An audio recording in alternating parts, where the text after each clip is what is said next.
Eu quero, antes de ler aqui o texto e fazer qualquer coisa, levar você ao momento da Bíblia, ao livro de Êxodo.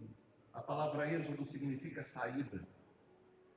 O livro de Êxodo vai contar a história do povo de Israel saindo do Egito.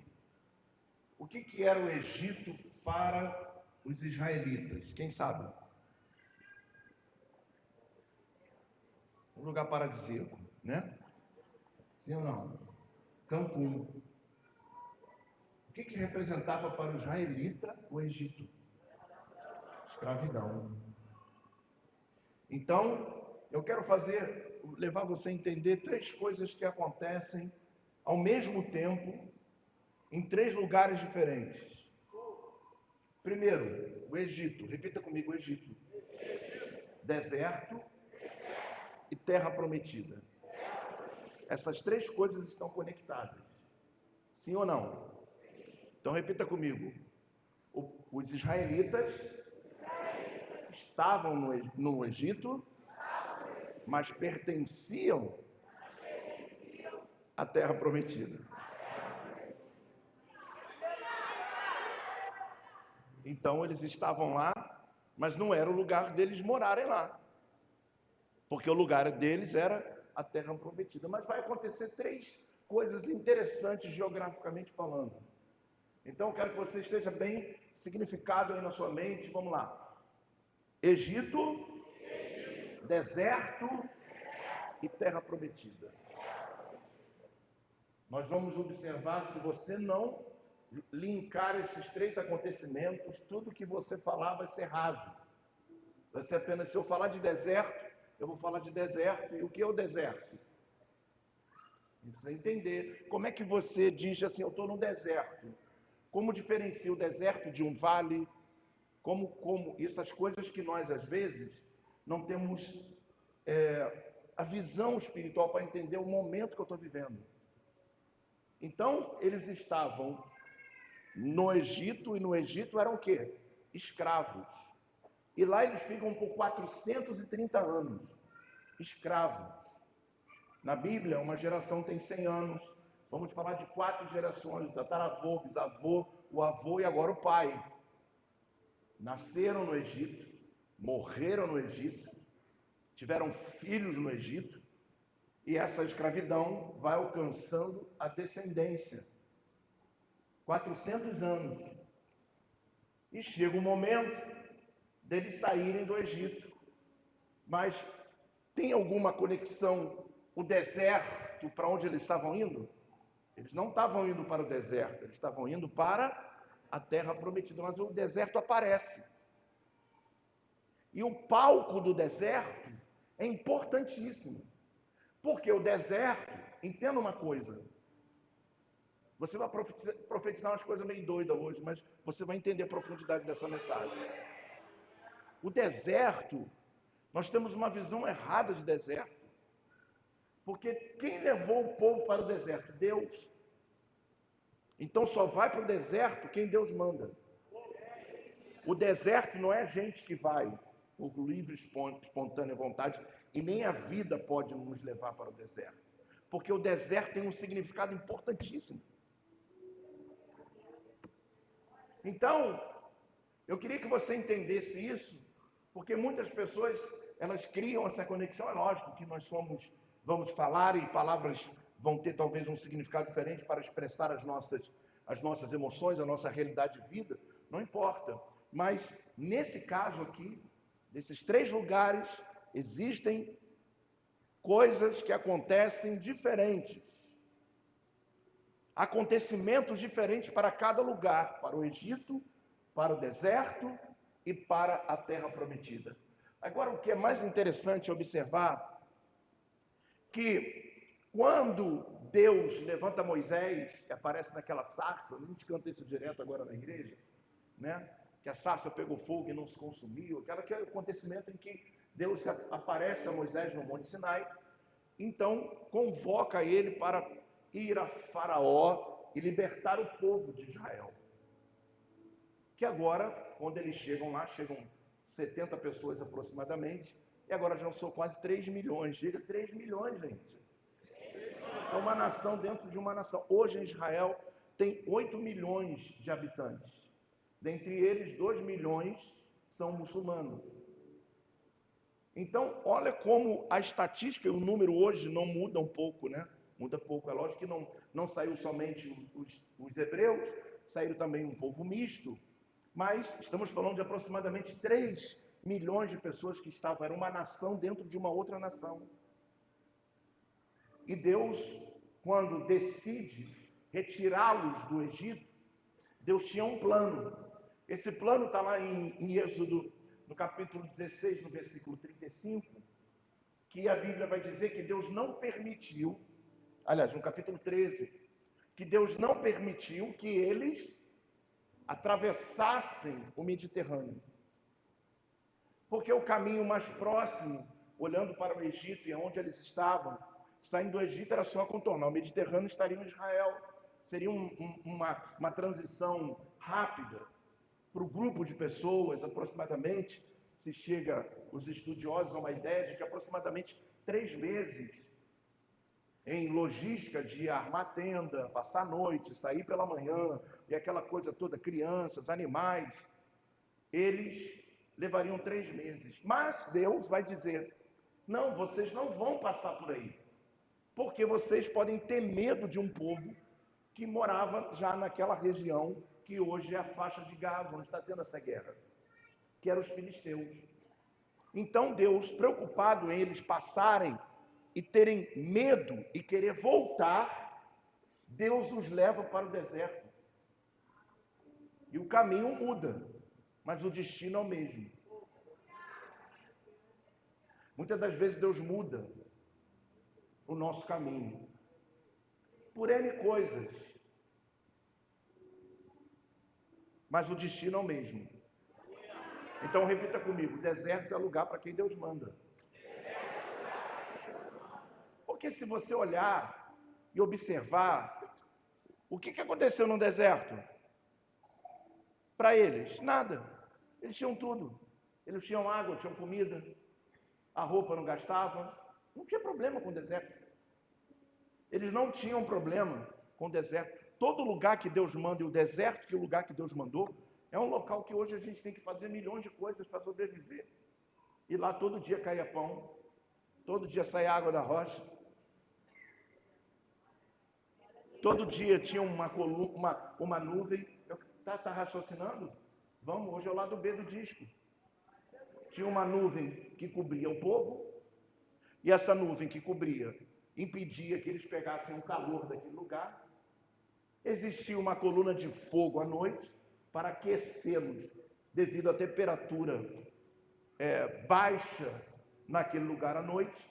Então eles tinham temperatura o dia inteiro amena, não passava esse calor que a gente passa, que quando começar o verão mesmo aí forte, vai começar um monte de gente botar gente derretendo, eu me divirto, né? A pessoa vai botar um pessoal derretendo, dizendo assim, toma um centro de bambu. E por aí vai, o calor terrível, essas coisas que... Então, ter que ligar ar-condicionado, não tinha esse problema. Não tinha problema nenhum. Eles não tinham que pagar conta. Não tinha boleto. Ô, glória! Eles não precisavam de nada. Então, o período de deserto para o povo de Israel foi um período maravilhoso, entenda isso.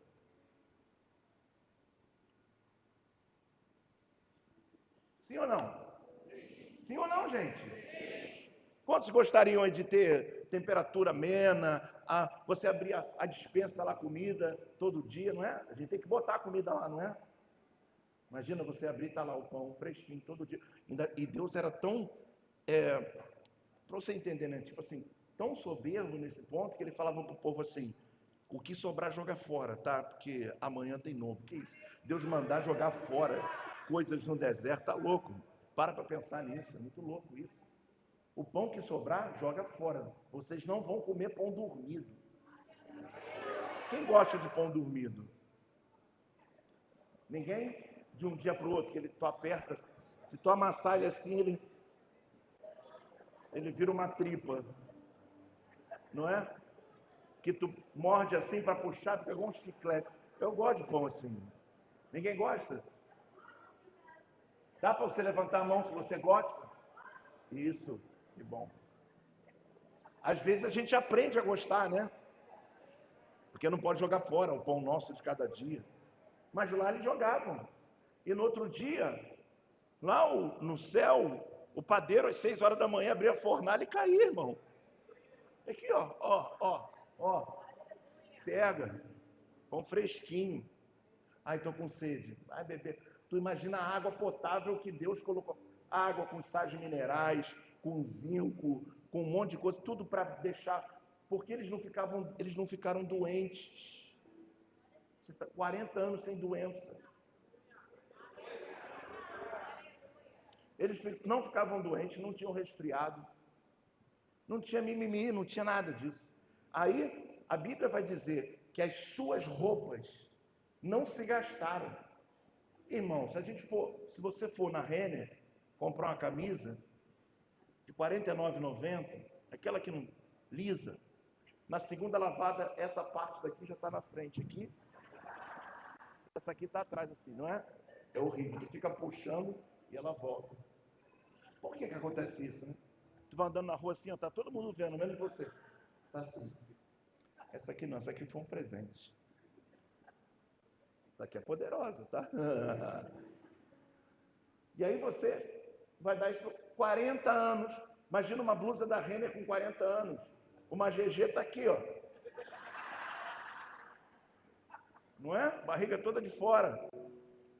Gente, as sandálias, o local, deserto, para vocês terem uma ideia, não é deserto de areia, do Saara, de rali, não é nada disso.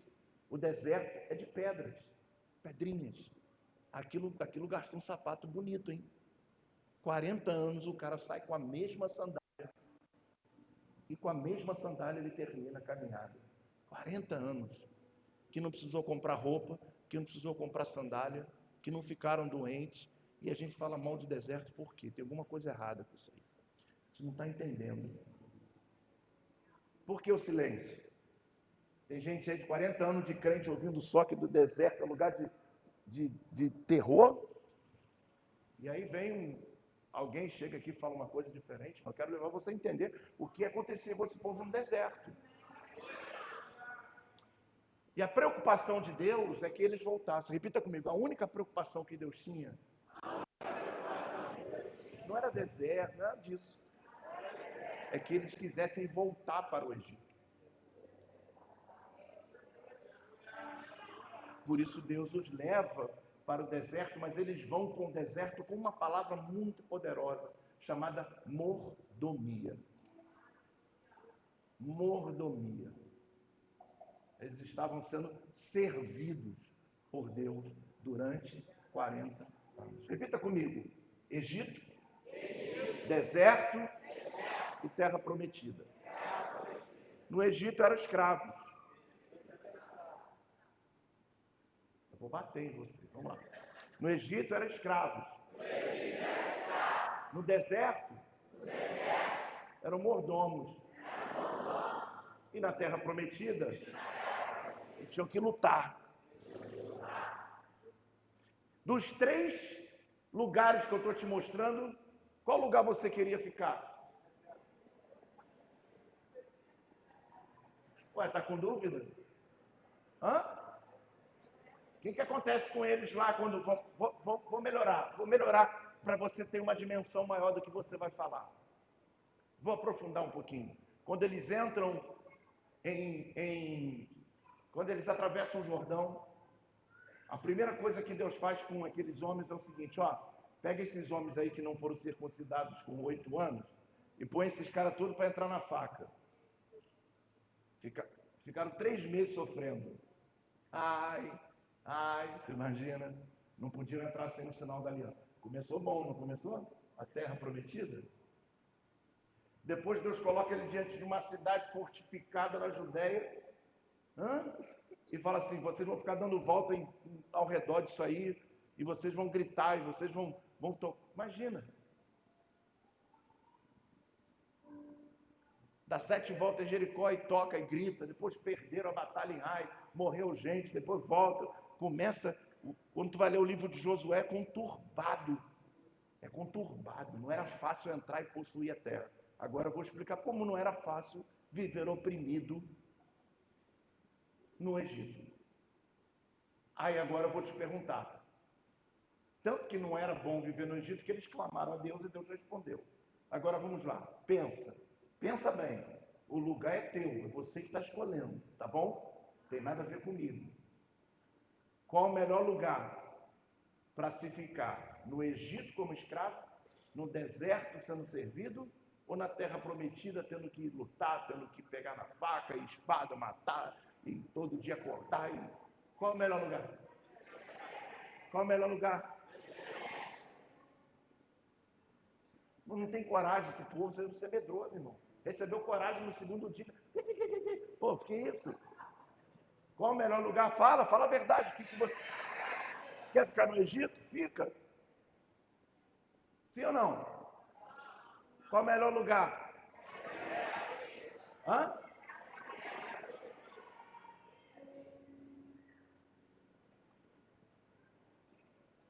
Onde é que o senhor quer chegar com isso aí? Tu vai ver onde isso vai dar. Só ouve o que Deus quer falar com você hoje. Profunda. Fez de tudo para eu não estar aqui hoje, hein? Vou te falar. Mas é muito profundo isso. Agora, vamos lá, abra sua Bíblia comigo em Números 14. Rapidinho, que eu não quero perder muito tempo. Números 14.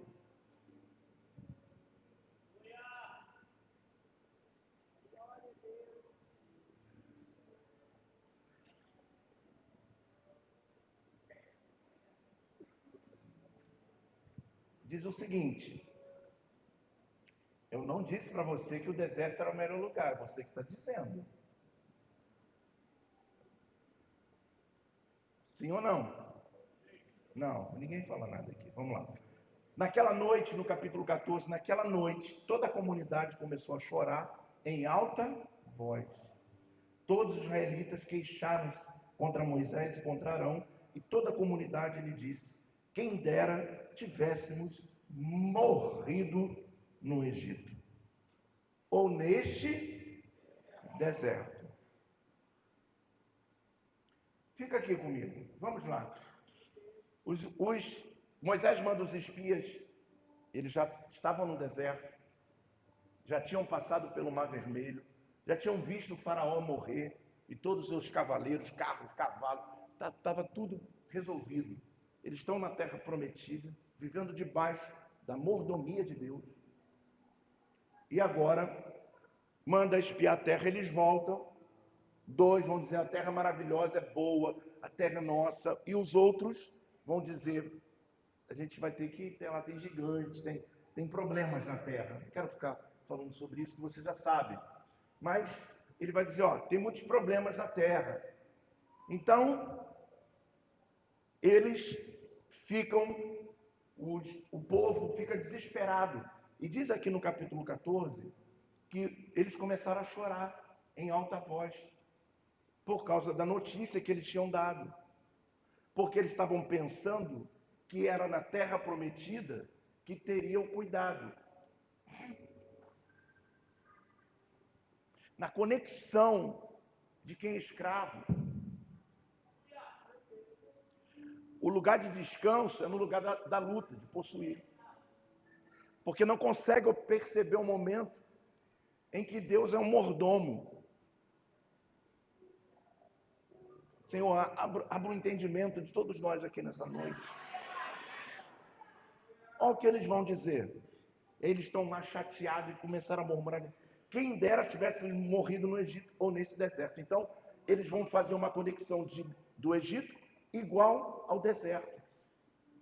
Então, eles vão dizer: tudo bem, quem dera tivesse morrido no Egito, porque lá era escravo. Agora, no deserto, onde Deus estava fazendo tudo de bom, olha como é que a coisa não... Olha como é que a visão é ofuscada. Então, eles vão comparar o Egito e deserto da mesma igualdade. Aí Deus olha e fala: peraí, aí não. Se vocês estão chateados porque eles estão dizendo que lá na terra prometida vocês vão ter que lutar, tudo bem. Então eles teriam que dizer o seguinte: Quem dera tivesse morrido no Egito ou na terra prometida, onde vamos ter que lutar. Mas não no deserto.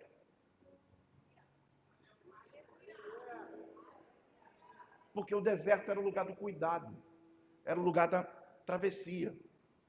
E quando o povo está atravessando, saindo de um lugar de vergonha para ir para um lugar de honra, cara, Deus é o mordomo desse período, dessa travessia. Isso é tão forte que se repete no Novo Testamento. Se você observar comigo Colossenses 1,13, a Bíblia vai dizer o seguinte: e Deus nos transportou do reino das trevas para o reino do Filho do seu amor. Ninguém saiu das trevas e foi para o reino do Filho do seu amor. Foi Deus que nos pegou, nos tirou e nos carregou. O deserto representava a mesma coisa. Esse período de transição, sair das trevas e a chegar no reino de luz, há uma transição. Só que essa transição é Deus que é o mordomo.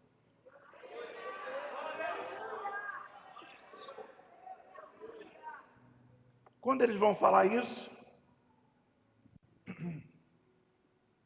Deus olha e fala assim: aí não, vocês não estão entendendo.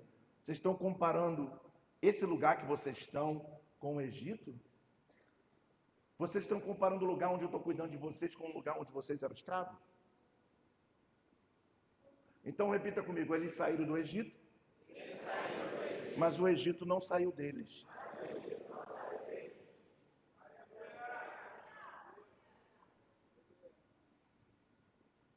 A maior parte desse povo, depois que eles murmuram, vai continuar o texto aqui, a murmuração, e Deus vai dizer assim: olha, de 20 anos para cima, todos vocês vão morrer nesse deserto.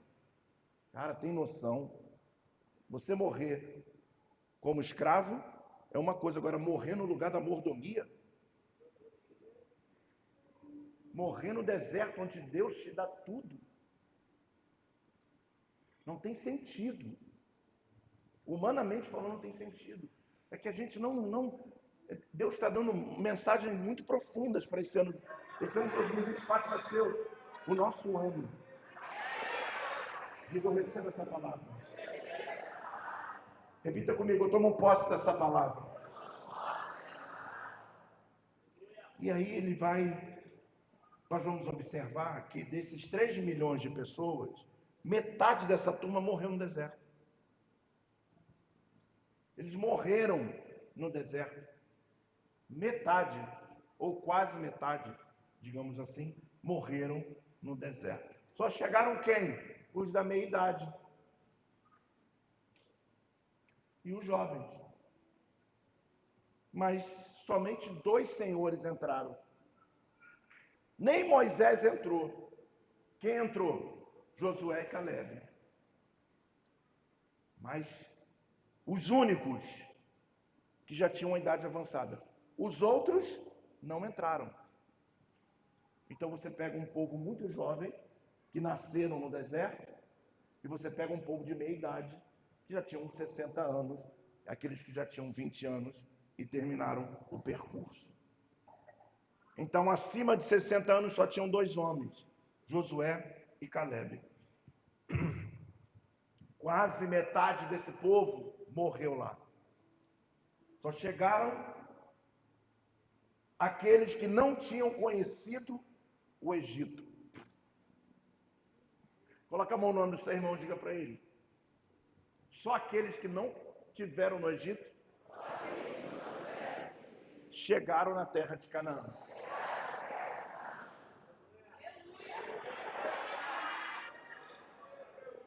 Somente 2 que passaram no Egito, que foi Josué. O restante não conheciam o Egito. Eles não sabiam o que era ser escravo. Olha a estratégia de Deus. Olha como é que Deus é lindo.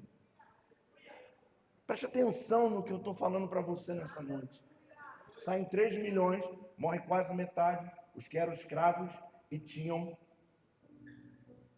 moravam e eram escravos no Egito. E aí morreram aqueles que tinham hábitos de escravo. Eu quero falar alguns hábitos de pessoas que são escravas. Murmuram o tempo inteiro sobre tudo. Eu acho que Deus vai falar contigo nessa noite, porque você não pode entrar em 2024 fazendo as mesmas coisas que faz todos os anos, senão vai ser somente mais um ano na sua vida, e tem que ser o ano da sua vida. Característica de hábitos de pessoas. Por que hábito? Porque todos tinham a mesma leitura. Gente, eu estou falando de 3 milhões de pessoas, somente 2 tinham uma visão diferente. O restante, todos eles, porque era um hábito. Eles viviam assim. E da maneira que você conduz a sua vida, vira hábito. Os seus pensamentos criam hábitos. A sua maneira de viver, de interpretar a vida, ou de interpretar a Deus, a sua palavra, o seu reino, a igreja, o motivo pelo qual os 12 dias, isso tudo vai fazer a diferença. São hábitos. Nós vivemos por hábitos. E aí, olha, hábito de escravo, murmuração, procrastinação.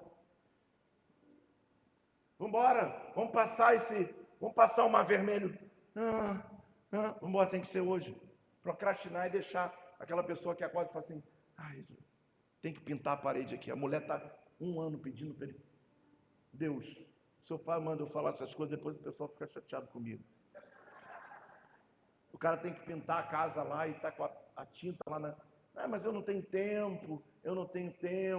Não faz nada, não tem tempo.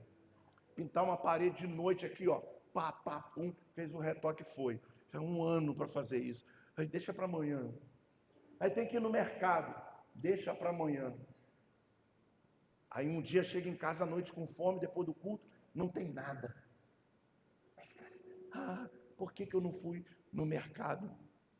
Então, naquele momento, procrastinação, diga para você, meu irmão, para de murmurar.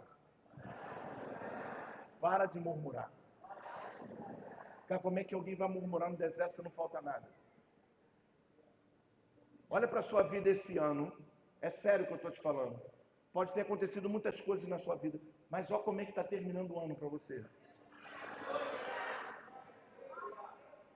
Você está de pé. Uma coisa que falta aqui, outra coisa que falta ali, tudo bem, isso é na vida de todos, tá? De todos. Entenda isso. Não é só 1 ou 2 ou 3. Você não é o único ser que está passando por dificuldades. Mas olha aonde você está no dia 13 de dezembro. Num culto de quarta-feira, numa igreja que nem tem culto quarta-feira. Olha onde você está hoje. Se isso não tiver um significado poderoso, você entender que esses 12 dias é Deus te introduzindo na terra, Ele te carregando, te impulsionando para viver algo novo, para viver 12 meses diferentes do que você viveu em toda a sua vida. Ele está nos conduzindo.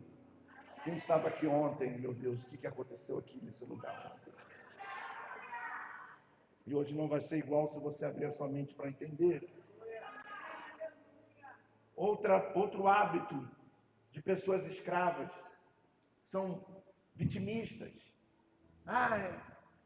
Ninguém me ama, ninguém me quer, a vida não sorri para mim. Eu não tive oportunidade. Tu senta para conversar com essa pessoa, em meia hora você está deprimido. Você está chorando. Tu está chorando sem saber por quê. Porque tu começa a pegar o problema dela junto com o teu. Tu começa a lembrar da família, de todo mundo, vai vindo um negócio estranho. Não é? É terrível. De pessoas acham que só ela, sabe? Tipo assim, só eu sou só eu não tive oportunidade, só eu vim aqui, orei e não aconteceu nada. A gente confunde isso aí. O tempo todo se vitimizando. Poxa, eu sou o menor dos menores. Eu sou até tinha uma música antigamente que quando essa música começou a cantar, isso é música muito antiga, tá? Muito antiga. Eu não vou cantá-la toda, não. Mas só para você entender que a primeira vez que eu cantei essa música na vigília de Bento Ribeiro, da Congregacional de Bento Ribeiro. Muito obrigado. Obrigado, sabe, meu amor? Você é linda. Obrigada. Essa menina chegou desse tamanhozinho aqui na igreja. Cresceu, né? Tá fazendo direito. E pelo que eu estou sabendo aí também, já está dando uns beijinhos.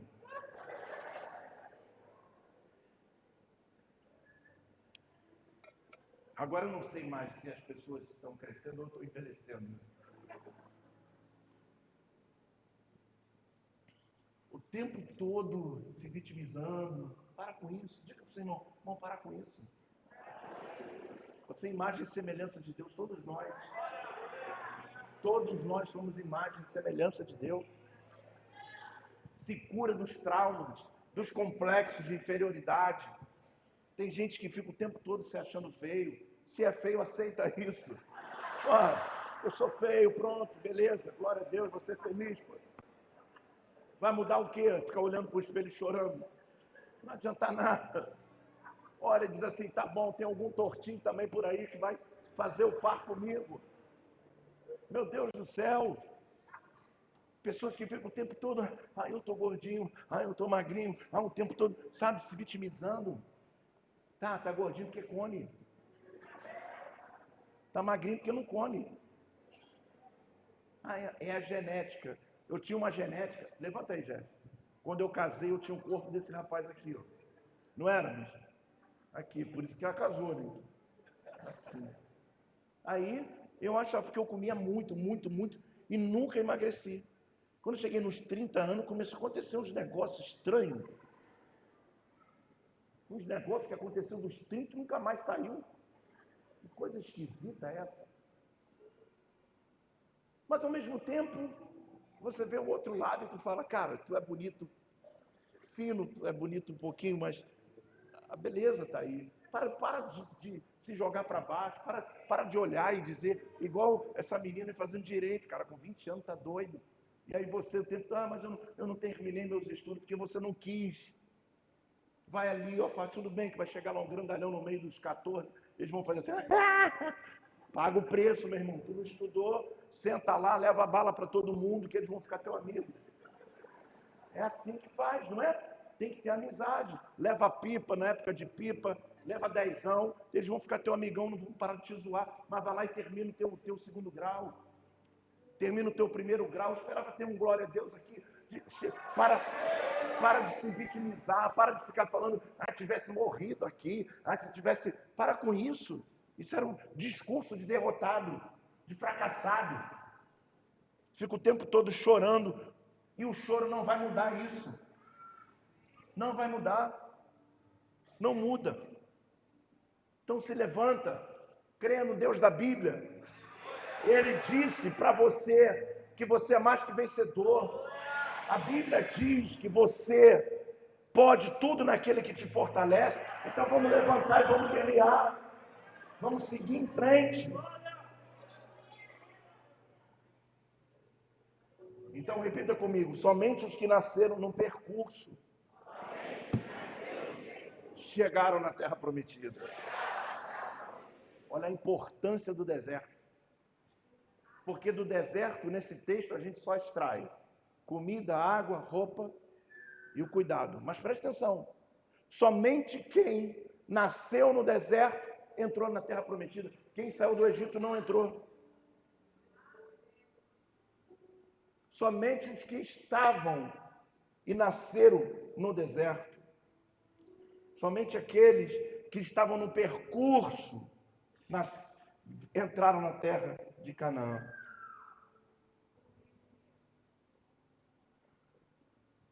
E é interessante isso, porque quando você vive no deserto, quando você vive escravo, você não tem direito de escolha, por isso é escravo. Quando eles vão para o deserto, a primeira coisa linda, mais poderosa que Deus fez, foi dar a eles o direito de escolha. Quando eles estão andando pelo deserto, no capítulo 20, Deus fala para Moisés: sobe o monte que eu vou te dar as minhas leis. Ouça isso. Moisés desce, no capítulo 25, ele vai dizer assim, ó, porque Deus falou, vocês podem sair do Egito e levar toda a riqueza do Egito. Então eles levaram ouro, prata, bronze. Agora, para que levar riqueza para o deserto, né? Vai comprar o que lá? Olha que coisa interessante.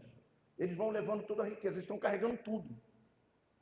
Quando chega no deserto, Deus fala assim, eu vou ensinar a vocês o que é o direito de escolher.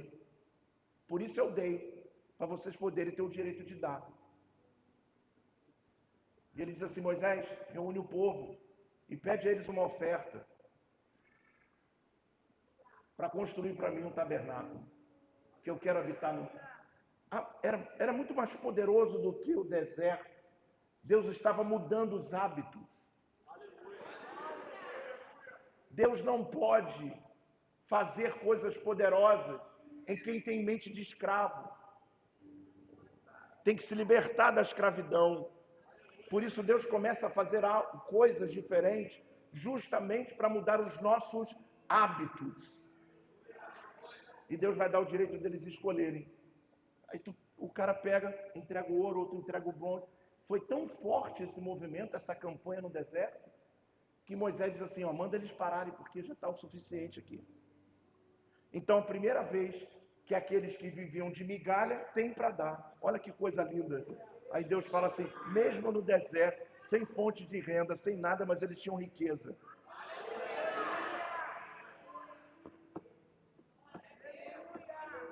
Porque o que adianta você ter riqueza na terra da tua aflição? O que adianta você ter a riqueza do Egito morando no Egito? Nada. Quando chega no deserto, Deus ensina a eles um princípio. Melhor dar do que receber. Por quê? Porque eles receberam. Deus permitiu eles levarem. Agora Deus fala, eu quero de volta. Vou contar para vocês um negócio muito interessante. Para vocês poderem entender o que eu quero dizer. Está complicado hoje, hein? Vocês estão lendo um pouco a Bíblia, hein? Escuta o que eu vou dizer para vocês. Uma vez num culto qualquer isso aí. Isso é alegoria, isso não aconteceu não. Isso é uma historinha. O pastor falou bem assim, olha, vai passar aqui o gasofilácio. Sabe o que é gasofilácio? Não, é aquela sacola que tem igreja que faz aquele, né? A sacola é horrível, né? Sacola. Gasofilácio é o nome intelectual da sacola. Então, vai passar a sacola e vocês vão pegar tudo que tem e vão botar dentro da sacola. Aí, todo mundo foi e colocou. Chegou lá na frente, ele falou assim, quem não deu porque não tinha para dar? Um monte de gente. Aí ele falou assim, agora passa a sacola de volta, vai nessas pessoas que não tem nada. Irmão, o que tu botar a mão e tu pegar e que tu puxar é teu. Uau! Imagina o cara duro. Ele foi lá que nos dedinhos, juntando aqui, pum, pum, pum, pum, pegou. Agora levanta. Aí todo mundo pegou, juntou tudo aqui, levantou as moedas caindo aqui, ó. Agora levanta comigo e fala assim, Senhor! Aí o povo, Senhor, obrigado, obrigado. Porque eu não tinha para dar. Porque eu não tinha para dar. Agora eu tenho. Agora coloca de novo. Pegou?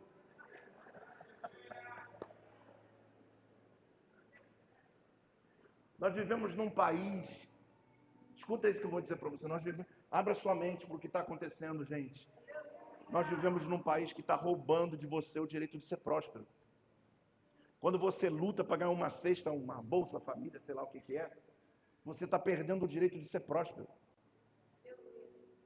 Porque você pega aquele dinheirinho e vive com aquele dinheirinho, a vida toda com aquele dinheirinho, e você esquece que você pode chegar muito mais longe do que aquele dinheirinho. E deixar aquele dinheirinho para quem está lá no Amazonas, para quem está lá que não tem acesso a nada. E nós, suar e trabalhar. Entendeu? Eu lembro na época do Garotinho, foi uma febre isso. O Garotinho começou a distribuir um negócio aí para rapaz, bateram na minha porta. Eu morava ali do outro lado, Não? Do outro lado? E bateram na minha porta e falaram assim, vocês têm filho? Eu falei, tem. Então, vem cá, cadastra aqui. Eu falei, não, mas elas não têm direito, elas já estão... Não, mas eu coloco aqui. Eu falei, sai fora, rapaz. Quero isso não. Não, porque está fazendo isso aqui para o povo da igreja. Eu falei, não, isso é errado, isso é corrupção. Eu não quero nada que não me custe alguma coisa. Mas como é que foi naquela época? Depois descobriram um monte de falcatrua, gente que pegava 2, 3 mil para ficar em casa vendo Ana Maria Braga. Está roubando o direito de você ser próspero. Migalha, está te dando migalha para tu ficar feliz. Enquanto Deus quer te prosperar em 2024. Abra a sua mente, a sua visão. Tem coisas muito maiores de Deus para você, sabe? E Deus vai honrar, porque é no suor do nosso rosto que nós vamos comer o nosso pão. E vamos deixar realmente para quem precisa, quem estiver precisando de verdade. E quando nós vamos observar que durante esse período, depois que eles chegam lá e Deus fala, me dá uma oferta, eles entregam oferta. E aí vai se construir o tabernáculo. Com dinheiro de quem? Dos quem? Escravos. Mas só que olha que interessante. Quando chega no período de levantar o tabernáculo, muitos daqueles que murmuraram já tinham morrido. Quando começa a morrer aquele 1 milhão de pessoas, quando todo dia tem enterro em velório, aqueles que também murmuraram começaram a ressignificar e pensar assim, caramba, o que eu fiz? O que eu fiz? Não tinha jeito, eles iam morrer no deserto. E a murmuração para. Quando a murmuração para, a prosperidade chega. Quando a murmuração acaba, a prosperidade de Deus chega na nossa vida. Porque o apóstolo Paulo vai ensinar a igreja de Tessalônica, no capítulo 5 da sua primeira carta, vai dizer assim, em tudo dai graças, porque essa é a vontade de Deus. Em tudo dai graças. Em tudo dai graças. Dai graças por tudo, pelo bem e pelo mal. A Bíblia vai dizer lá no livro de Eclesiastes, no livro de Provérbios, e vai dizer o seguinte, ó, quando vier os dias bons, aproveita-os. Mas quando vier os dias maus, considere-os, porque tanto um quanto o outro foi Deus que fez. Nós vivemos num ciclo que Deus permite. Deus permite o cativeiro, Deus permite o deserto e também nos leva à terra prometida. Em tudo dai graça. Você pode dar um glória a Deus aí pela sua vida hoje. Você pode dizer obrigado, Senhor, por tudo, pelo bem e pelo mal. Obrigado pelas vitórias, obrigado pelas derrotas, obrigado por tudo, porque mesmo com vitória ou com derrota, o Senhor não muda. Sempre será Deus, sempre será Deus, sempre, sempre. Aleluia, aleluia. E a mente de escravo, ela impossibilita você entender o momento da provisão. Você está vivendo a provisão e você está murmurando. Porque ao mesmo tempo que você recebe um salário, por mais que para você não dê, você recebe um salário. E quando você reclama dele, você está dizendo para Deus duas coisas. Primeiro, o Senhor não me abençoa num país que tem um monte de gente sem salário. Não tem sentido. Segundo, você está dizendo para Deus que Deus não é poderosamente, que não é poderoso o suficiente para fazer você prosperar. Então você está fazendo, sabe o quê? Você está sendo incrédulo. A murmuração significa incredulidade. Está dizendo que Deus não é capaz. Está dizendo que Deus não pode. Você fecha um caminho, você fecha uma porta. A prosperidade, ela chega quando nós começamos a adorar e agradecer a Deus por tudo. Por tudo. E tem muita coisa interessante, porque é no deserto que eles vão aprender a entregar o que eles não podiam, porque não tinham. Agora eles têm, e agora vão entregar. Eu lembro que durante muito tempo da minha vida, eu e minha família, nós recebemos cesta básica da igreja. Não tem vergonha de falar isso. Foi bênção, maravilhoso. Um bom tempo, hein? Bom tempo. Só que quando eu acabou o meu ciclo de receber cesta básica, olha, entenda esse princípio. Eu comecei a pegar e a separar 1 quilo para entregar. Porque agora era a minha vez de semear na vida de alguém que semeou por mim. É princípio. Você precisa entender isso. O cara para de receber cesta básica. Eu não quero mais não. Mas também não dá para outro que está precisando. Então ele é um ingrato.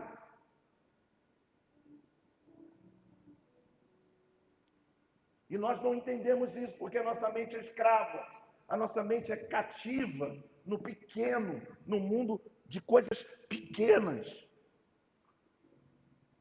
Deixa eu falar uma coisa, e é forte, que eu vou dizer para você, baseado em tudo que a gente está ouvindo. Se você não entrega o seu dízimo, a sua oferta, você é escravo. E quem é escravo está no Egito. E no Egito, Deus não pede nada. A coisa mais dura que poderia acontecer comigo, o maior golpe que Deus poderia me dar, não são os problemas. O maior golpe que Deus poderia me dar é Ele nunca mais falar o que eu preciso fazer por Ele. Minha única função na vida é ter o coração aberto para Ele falar, como já falou, pega tudo, entrega. Pega o teu carro, entrega. Isso, a vida toda é isso. Se esse meu coração fechar, eu sou escravo. Eu nunca vou conhecer prosperidade. Porque eu estou no Egito, no Egito não se entrega, só se recebe, é só vítima. É só aqueles que estão preocupados. E porque é isso que aconteceu com eles. Quando o faraó começou, Senhor e tal, Deus livra eles do Egito. Deus livra você do Egito, do mundo. Deus guarda os seus filhos, sua família, e você não é dizimista. Você é escravo. E aí, para os escravos, vão morrer no deserto. Eu não estou falando que você vai morrer. Eu estou dizendo que em 2024 não vai acontecer nada na sua vida financeira. Não se iluda, não existe plim-plim, não existe vara mágica, não existe campanha, não existe nem oração contra devorador, migrador, não existe. O que repreende os gafanhotos na nossa vida é o ato da entrega. Não existe oração para repreender isso. Agora vamos mais profundo, que isso que é o mais interessante. E eu estava fazendo uma comparação à minha própria vida, e eu vou revelar isso a você aqui. Se você, quando os seus filhos vão para o departamento infantil, e quando eles entram lá, eles têm ar-condicionado, tem tia, tem lanchinho, tem tudo isso. E quando o seu filho vai para lá com a mão vazia, você está ensinando o seu filho a ser escravo. Você vai ensinar o seu filho a ser uma pessoa que não vai ter sucesso. Cara, isso é muito profundo. Se tu manda o teu filho de mão vazia para a escolinha, se tu não ensina ele a pegar o dinheiro e colocar dentro do envelope, se tu não ensina o teu filho a falar assim, não, esse dinheiro aqui não é para a cantina, é para a escolinha. Porque você vai começar a semear, você está transferindo a tua escravidão para o teu filho, vai morrer você e ele. Eles vão crescer e não vão ser prósperos.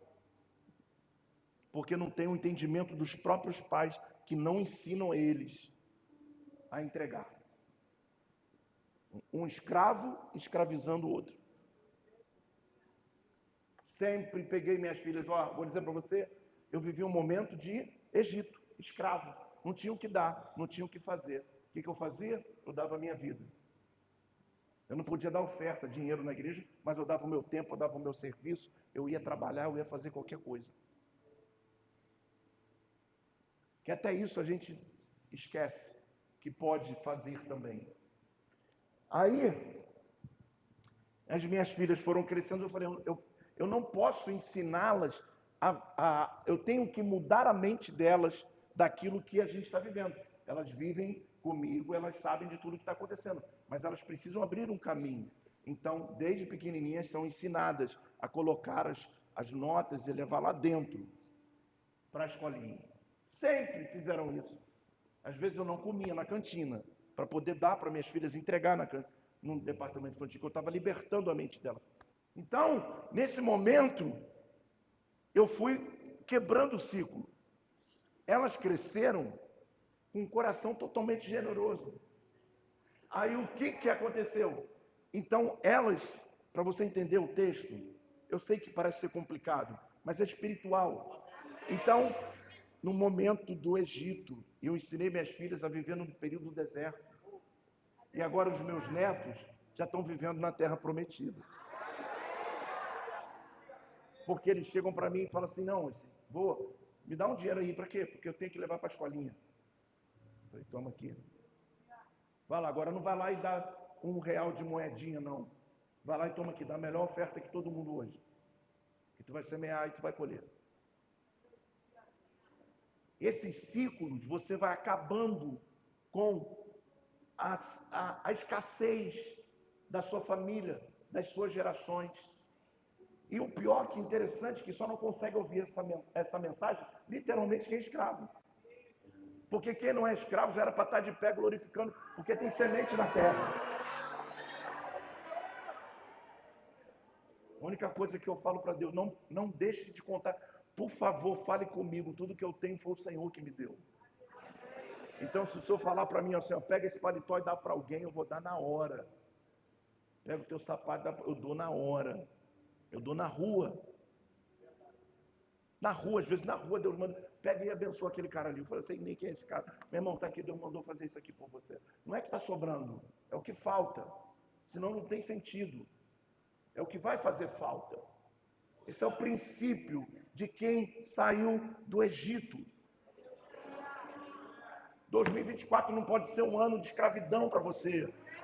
2024 tem que ser um ano de promessas se cumprindo. Tem que ser um ano de coisas acontecendo extraordinariamente.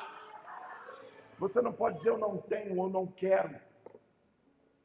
Se você nunca pegou um dinheiro na tua poupança, juntou lá, entregou no altar, você não conhece o que é liberdade.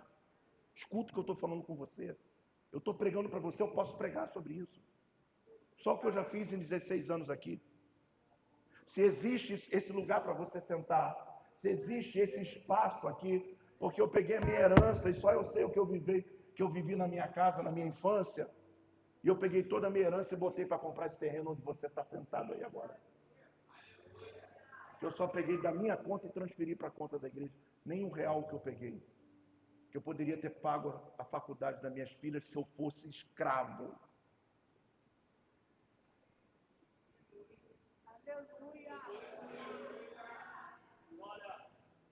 O deserto,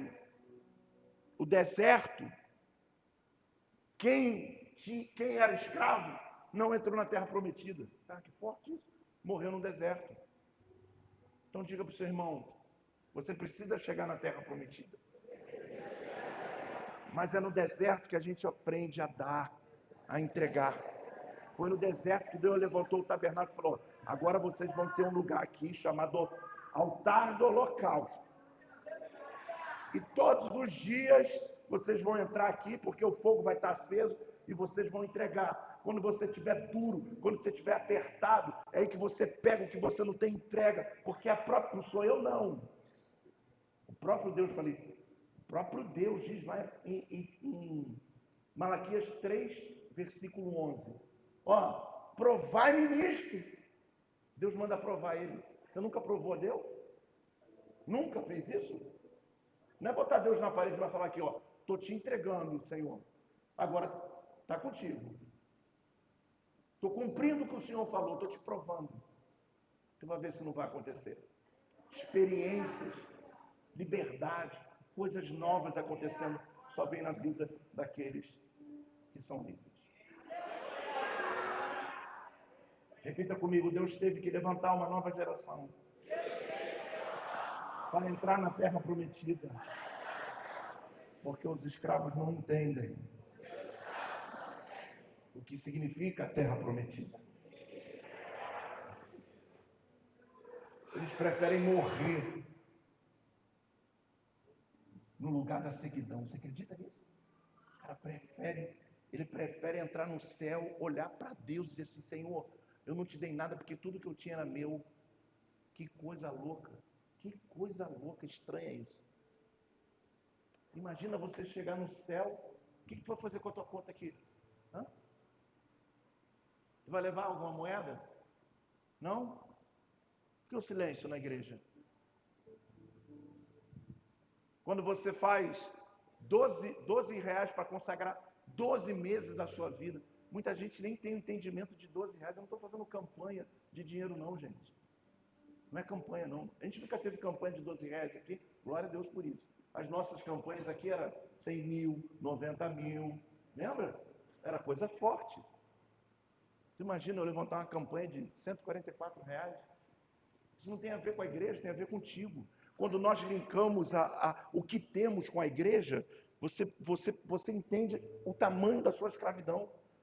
Porque a sua entrega, independente de onde você vai entregar, tem a ver com a sua entrega, com a sua liberdade.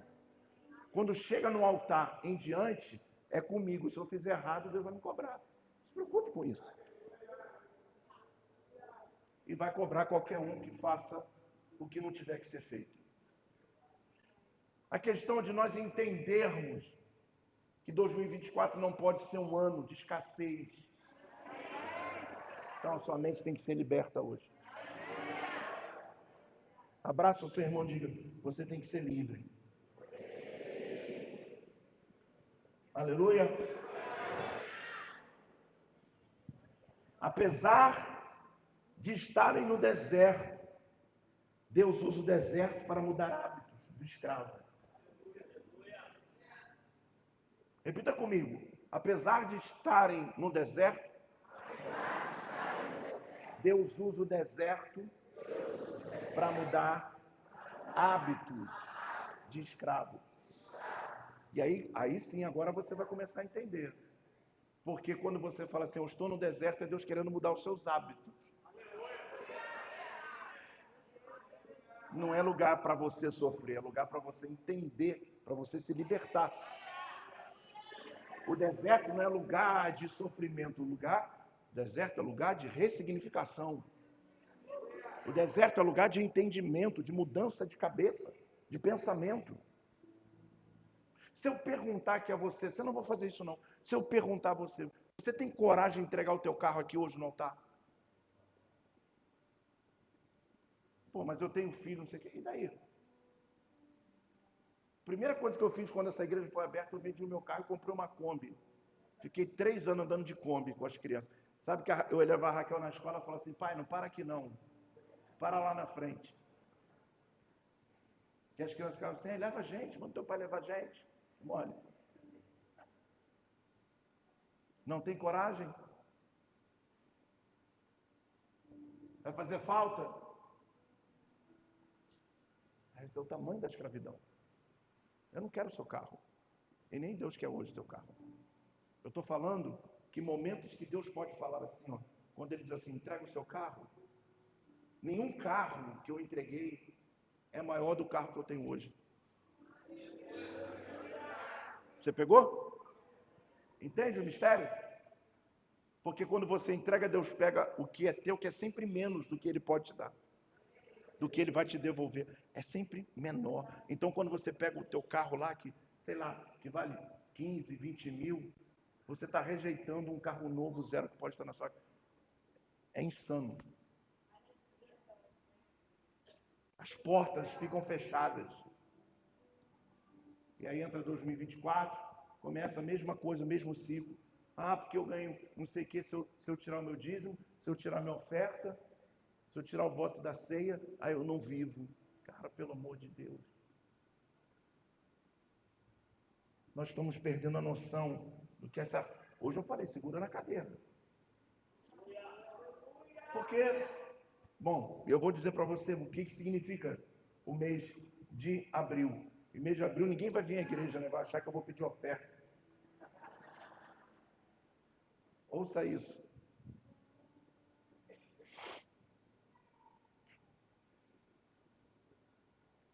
Apesar de estarem no deserto, Deus usou o deserto para mudar os hábitos. Eles só chegaram por causa do hábito que eles ressignificaram no deserto. Agora eu vou dizer uma coisa para você interessante. Quando você livra sua mente da escravidão, você entra na terra prometida. Repita comigo. Egito. Deserto. E terra prometida. Egito. Escravo.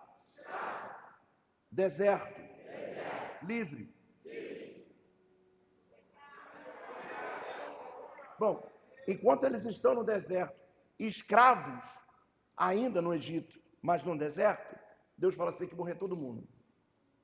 Para que nasça uma geração livre. Depois que essa geração, que todo mundo morre, e para isso a Bíblia diz que durou 40 anos. Sabe o que é que durou 40 anos? Era o tempo de todo mundo morrer. Os 40 anos não tem nada de profético, 40 com não sei o quê, numerologia, não. 40 anos era o tempo de todo mundo morrer e só ter uma geração livre. Quando a geração é livre, que morrem todos aqueles que murmuraram, aí Deus fala assim, agora vocês estão prontos para entrar na terra prometida. Porque eu vou te falar, o escravo, ele murmura no Egito, ele murmura no deserto, ele também vai murmurar na terra prometida. Por isso Deus acabou com aquela geração. Ele falou assim, não, a terra prometida só pode entrar livre. Essas pessoas que vão entrar para viver o meu sobrenatural, para viver as minhas grandezas, só pode entrar os livres.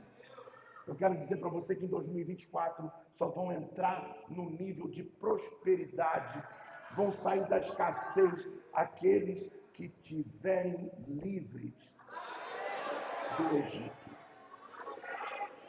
Se essa mensagem alcançar 5 pessoas que vão ficar ricas, eu estou feliz. Porque eu não vim pregar para escravo nessa noite. A palavra de Deus não tem relação com a escravidão. A palavra de Deus é liberdade. Eu vim pregar e Deus dando uma chance para você hoje. Entender essa mensagem. Consagrar o teu mês e ser livre. Porque se você for escravo, você não vai entrar nas grandezas que nós vamos viver em 2024. Somente os livres vão viver a grande prosperidade. Eu estou crendo que a minha terra vai vir com muita força. Ei, se eu fosse você, eu dava glória.